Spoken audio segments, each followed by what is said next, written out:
Parshas Pinchas Shlishi, the Torah, after giving the directive to Moshe Rabbeinu to count Klal Yisrael, tells us that Hashem told Moshe to now divide Eretz Yisrael with lots. And then the Bnei Levi are counted.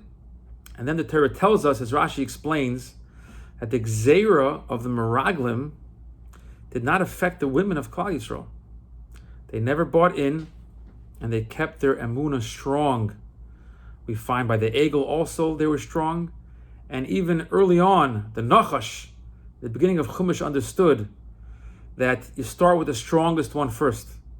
And that's Chava. That's why the Nachash started with Chava first. Because even from the beginning of time, it was well known the great strength that the women of Klal Yisrael carry. By Matan Torah also we find, it says, we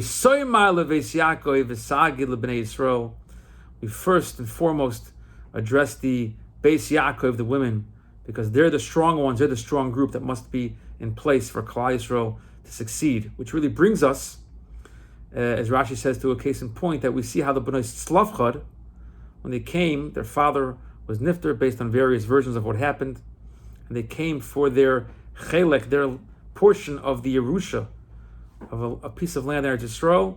They had what Rashi describes as chavivos ha'aretz. Before Hashem ask, chavivos ha'aretz, where do you see they loved the land? They loved real estate. Where do you see chavivos ha'aretz? And before Hashem explain, because the reality of Klal Yisrael at this time was very far removed from the idea of owning a piece of real estate. They were avodim for so long, and then into the midbar, but it was their love of Eretz Yisrael and their connection to the word of Hashem, and that the glorious future holds that it will be possible to own land in Eretz Yisrael. So it was real to them, it was real enough to come make a case about it. It wasn't some abstract news that it wasn't worthwhile being busy with.